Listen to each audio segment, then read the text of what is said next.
Halo para pecinta Donghua. Kali ini saya akan melanjutkan alur cerita episode 66 Tales of Herdingots. Disclaimer ya, saya buat alur cerita ini berdasarkan versi novelnya. Jadi, jika ada sedikit perbedaan diharap maklum. Di episode sebelumnya, Jinwoo yang penasaran dengan guru kekaisaran ingin sekali melihat dengan mata langit hijaunya. Namun, dia tidak bisa memahami sepenuhnya guru kekaisaran. Dia tidak bisa memahami tingkat kultivasi orang ini, juga tidak bisa memahami sifat aslinya. Ada banyak hal yang saling bertentangan pada orang ini. Jika ia menggunakan mata langit hijaunya untuk menatapnya, guru kekaisaran mungkin akan marah. Guru Agung, kepala istana sedang berbicara kepada Anda. Mengapa Anda tidak menjawab? Jinwoo menoleh ke arah sumber suara dan melihat orang yang berbicara tadi berjalan menuruni panggung. Ia mengenakan topeng perunggu yang sangat unik. Begitu Jinwoo melihat dahi di balik topeng itu, memang ada mata di sana. Ada mata di antara alis orang ini. Guru kekaisaran menoleh ke arah pria bertopeng perunggu itu dan pandangannya melewatinya, tertuju pada guru istana pemisah gairah Qiu Dieyi. Guru istana Qiu dari istana pemisah gairah, teknik pedang surgawi rahasia pemisah kebencian Anda, setara dengan seni pedang yang diwariskan oleh dewa. Tatapannya tertuju pada orang berikutnya. Tuan Kastil Kereta Che Zhengli, Tuan Kastil Giok Yu King Seng, Tuan Kastil Hitam Li Fei. Tuan Kastil C adalah segel iblis misterius hukum surga, teknik untuk menyegel jalur iblis sekte Dao. Teknik Tuan Kastil Giok adalah teknik transformasi naga 5 serangga yang mengubah serangga berbisa menjadi naga. Tuan Kastil Li, Anda memurnikan racun, tetapi untuk teknik Anda saya tidak mengerti. Penguasa Kastil Li terkekeh. Masih ada teknik yang belum diketahui guru kekaisaran.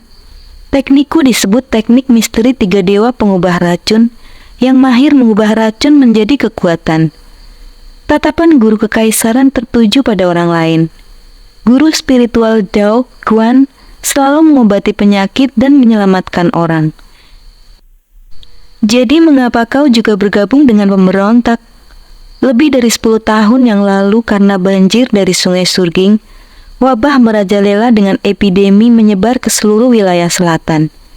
Guru spiritual mengobati orang-orang dan memberikan obat-obatan gratis sehingga mendapatkan reputasi yang baik di seluruh dunia. Aku ingin mengundangmu untuk menjadi pejabat di perguruan tinggi kekaisaran, tetapi kau menolak. Sehingga kau hanya dianugerahi gelar guru spiritual. Guru kekaisaran terdiam. Aku membasmi semua sekte di dunia agar bisa mengobati lebih banyak orang. Apakah kau sudah melihat bagaimana kinerjaku? Guru spiritual Dao Guan berkata, kau telah melakukan pekerjaan yang sangat baik. Awalnya, hanya ada sedikit tabib di dunia ini, tetapi sekarang mereka seperti bulu pada sapi. Bahkan kapal terbang pun dilengkapi dengan tabib dan anak-anak penyembuh, sehingga wabah sulit merajalela. Namun selama bertahun-tahun ini, semua dokter yang diajar oleh perguruan tinggi kekaisaran adalah dukun, dan tidak satu pun dari mereka yang dapat dianggap sebagai tabib ilahi. Kau tidak dapat membantah hal ini. Sepertinya jalanmu sangat berbeda dari jalanku. Guru kekaisaran memandang barisan orang lain dan berkata, pejabat tinggi Ma Lianshan, Tuan Ma. Aku tidak berani, kata Ma Lianshan dengan sungguh-sungguh. Guru Agung, jabatan resmiku direkomendasikan olehmu, tetapi aku juga memiliki sekte sendiri. Aku berasal dari pegunungan Zhongnan dan sedang mempelajari kitab pedang 5 Li Nanming. Guru kekaisaran berkata, saya telah meminta Yang Mulia untuk mengangkat Anda sebagai pejabat karena Anda jujur dan tidak memihak. Terlebih lagi, Anda juga mahir memimpin pasukan. Saya mengira Anda akan menyingkirkan bias sektarian, tetapi Anda malah menjadi pemberontak, menimbulkan penderitaan bagi saya. Sebagai pejabat, Anda telah berbuat baik dan rakyat selalu memiliki kata-kata yang sangat baik tentang Anda. Maliansen menggelengkan kepalanya. Bagaimana mungkin aku satu-satunya pejabat yang baik yang memberontak? Guru besar, Anda seharusnya merenungkan kesalahan Anda. Guru kekaisaran berkata dengan wajah tercengang. Cabang yang busuk harus segera dipotong. Jika hati orang-orang terpuruk dalam masa lalu dan membusuk, bagaimana kita bisa melakukan reformasi? Jika kita hanya memulai revolusi dan tidak mereformasi kehidupan orang-orang yang membusuk, akan sulit bagi dunia untuk mencapai perdamaian. Meskipun kau orang baik, kau menghalangi jalanku. Dia memandang orang lain dan berkata, Sekte pengemis Ki Dayao, pemimpin sekte Ki, teknik misteri 100 orang miskin. Sekte penangkap bintang surgawi, pemimpin sekte Luo King He, teknik misteri penangkap bintang surgawi, Yang Mulia Zikong dari Biara Kekuatan Agung, mudra 4 mantra penghancuran eksistensi formasi kekosongan, Yang Mulia Hongfa dari Biara Potalaka Agung, teknik bodi kehidupan Buddha, Yang Mulia Huiyin dari Biara Vatra Laut Selatan, teknik Vajra tak terkalahkan. Ada juga Sakyamuni Xuankong yang awalnya penguasa negara Xuankong, penguasa negara Nanjing, Duan Yin, penguasa negara Shifan, Nunu Huer, serta 3 sesepuh dari generasi tua. Pandangannya tertuju pada 2 pria tua dan 1 wanita tua. Kalian bertiga berasal dari generasi tua dan sudah sangat tua, sekitar 7 hingga 800 tahun sekarang. Benarkah? Setelah hidup lebih dari 800 tahun, kalian telah mencapai akhir masa hidup. Bolehkah saya tahu berapa tahun lagi kalian bertiga akan hidup? Tetua yang pendek, kurus dan berkulit hitam itu tersenyum. Aku pengembara Sang Ye. Orang-orang memanggilku pengembara Li. Aku masih punya waktu 16 tahun lagi. Sebenarnya, aku tidak bisa dianggap sebagai pengembara. Negara Cuyun, negara kecil yang dimusnahkan oleh guru kekaisaran, adalah negara yang kudirikan. Akulah Tuan Tian yang sejati. Wanita tua itu menyeringai. Aku suka memelihara serangga yang seharusnya sudah pernah dilihat guru kekaisaran. Tuan Kastilyu dari Kastil 3 Keajaiban adalah putraku.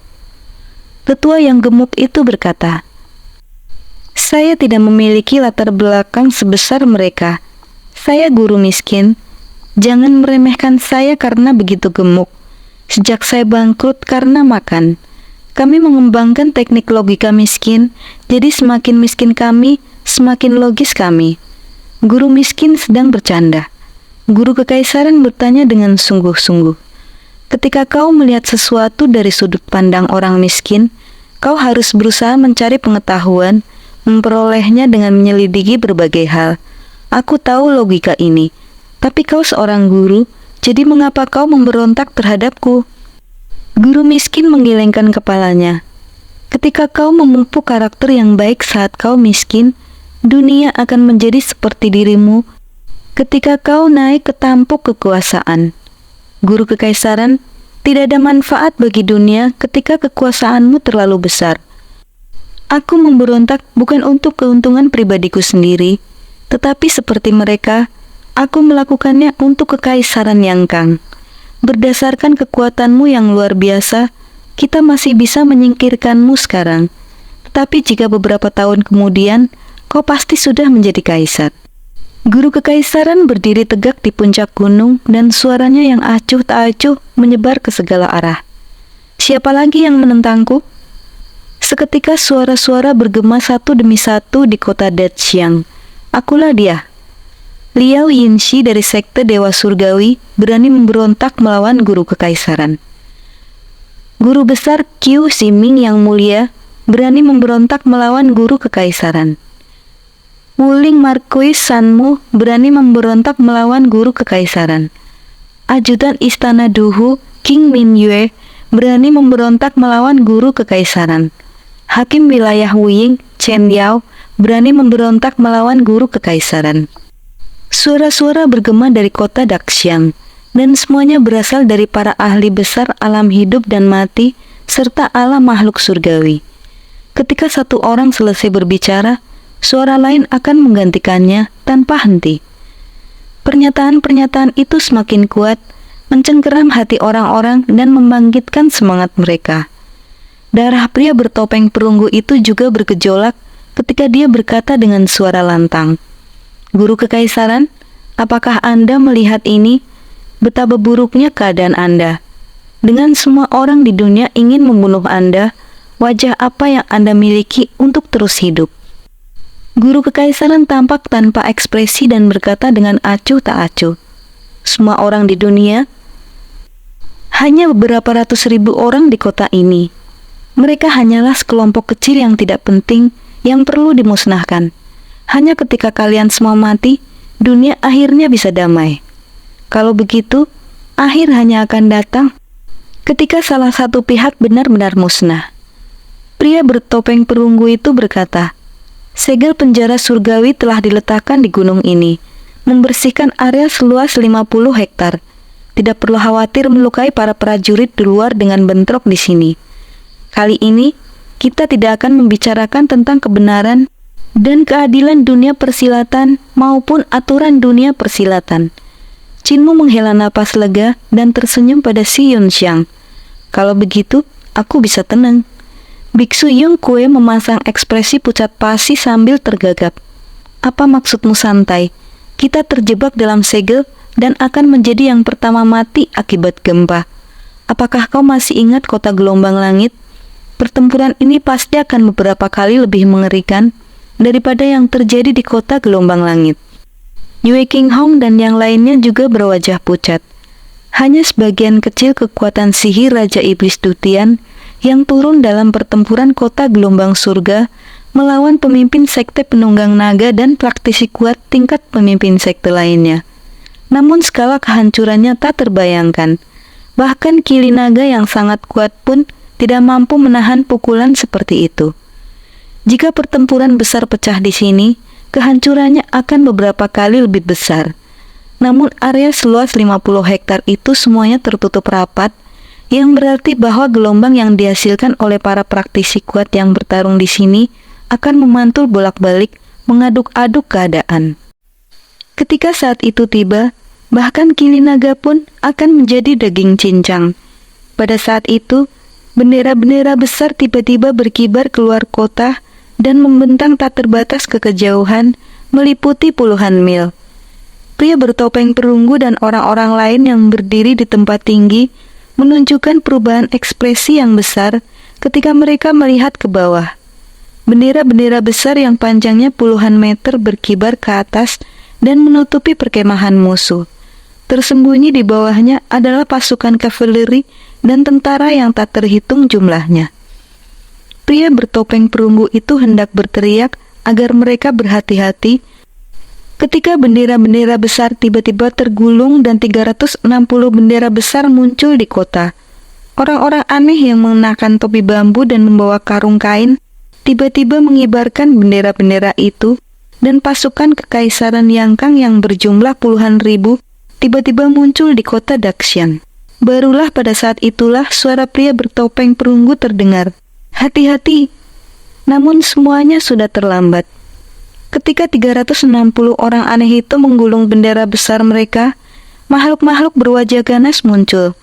Mereka memegang senjata dan niat membunuh mereka terpancar ke langit. Di bawah bendera-bendera itu, para raksasa berbaju zirah emas muncul bersama kereta awan.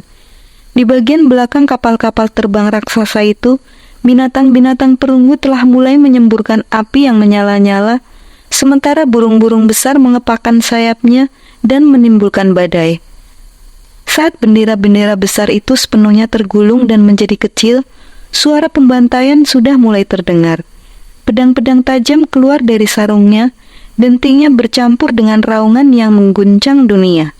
Momen ini terasa berlalu sangat lambat, begitu lambat, sehingga perubahan ekspresi setiap orang dapat terlihat. Dari garang menjadi jahat, dari kosong menjadi ketakutan. Pedang-pedang terbang melesat dengan cahaya darah saat menebas tubuh manusia, menumpahkan darah di udara. Ada juga keindahan yang aneh pada saat kepala terpisah dari lehernya. Transformasi gajah. Sebuah raungan terdengar dan memecah momen ketika waktu seolah membeku. Seorang perwira infanteri berteriak, dan ribuan prajurit infanteri meraung.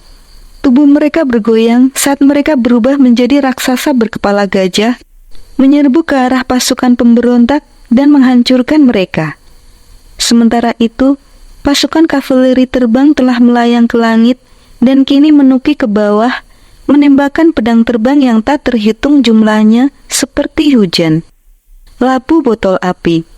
Di atas kereta terbang, sebuah perintah diberikan dan para prajurit di sana mengeluarkan labu botol merah yang tingginya setengah tinggi manusia.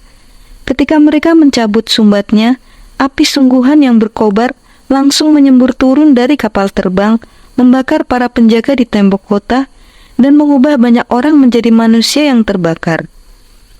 Sekelompok pria kuat berbaju emas mendorong kereta awan dan menginjak-injak tentara yang tak terhitung jumlahnya di jalan, saat mereka tanpa ampun menghancurkan tembok kota, meremukannya, dan manusia yang terbakar jatuh dari atas. Di luar tembok, Jenderal Agung yang menobatkan pasukan dan Jenderal Agung yang menghargai transformasi mengangkat tombak dan kapak perang mereka tinggi-tinggi, mengarahkannya ke kota Daxian. Di belakang mereka, pasukan Kekaisaran Yangkang yang tak terhitung jumlahnya meraung dan menyerbu maju, baik di darat maupun di langit seperti banjir. Pemandangan di kota itu sangat mengerikan. Sebelum pasukan serangga dari kastil 3 keajaiban dapat dikerahkan, mereka ditenggelamkan oleh lautan api dan pedang, hancur menjadi abu. Pasukan serangga dari kastil 3 keajaiban sangatlah kuat, tetapi karena mereka lengah, baik manusia maupun serangga terbakar hingga mati. Pasukan wanita Istana Perpisahan Gairah juga sangat kuat, tetapi mereka juga menerima pukulan telak. Pedang-pedang tajam yang tak terhitung jumlahnya melesat dari langit, menembus tubuh mereka. Dengan ribuan lubang, mereka mati dalam keadaan masih berdiri. Saat tubuh mereka roboh, pedang-pedang tajam yang telah menembus tubuh mereka telah kembali ke sarung pedang yang dibawa oleh pasukan kavaleri di punggung mereka. Seluruh pasukan pemberontak dan semua murid dari setiap sekte tidak sempat bereaksi sebelum mereka tercerai-berai oleh pasukan infanteri memaksa mereka untuk bertempur sendiri. Namun, setinggi apapun kultivasi mereka, kepala mereka langsung terpenggal ketika dikepung oleh formasi tentara Kekaisaran Yangkang. Kekuatan tempur seorang murid sekte jauh melampaui kekuatan seorang prajurit, tetapi kerjasama tim mereka buruk, sehingga mereka tercerai-berai hanya dengan satu serangan. Tentu saja, ada orang-orang di antara pasukan pemberontak yang terlatih untuk bekerja sama, tetapi mereka telah lengah. Begitu pasukan tercerai-berai, sudah terlambat untuk melakukan apapun. Ini jelas merupakan pembantaian, dan itu dilakukan melalui serangan mendadak di bawah bendera teleportasi sekte iblis surgawi. Bagi mereka yang menghadapi hal seperti itu, hanya ada satu akhir, pemusnahan total. Di atas gunung, pria bertopeng perunggu itu gemetar. Dua pilihan. Guru Kekaisaran memberi mereka dua pilihan. Yang pertama adalah dihancurkan oleh pasukan Kekaisaran Yangkang. Pasukan itu akan mendorong mereka ke Laut Selatan dan membunuh mereka sampai orang terakhir yang merupakan aturan kekaisaran. Pilihan lainnya adalah mengikuti aturan dunia bela diri. Guru Kekaisaran menyadarinya dan ki vital di ujung jarinya berubah menjadi cahaya pedang. Cahaya itu meluas secara eksponensial dan mencapai tenggorokannya dalam sekejap. Bukan hanya hati Master Istana Perpisahan Gairah yang kacau, tetapi juga hati semua orang lainnya. Ketika Guru Kekaisaran menyerang Master Istana Perpisahan Gairah, tidak ada seorang pun yang berhasil menghalangi. Kita akan mati. Pikiran ini muncul di hati Chen Wanyun dan yang lainnya. Oke guys, cukup sekian alur cerita spoiler episode 66 Tales of Herding Gods. Saksikan episode lengkapnya setiap 1 minggu sekali. Jangan lupa like dan follow channel ini supaya kamu tidak ketinggalan spoiler episode berikutnya. Terima kasih dan sampai jumpa.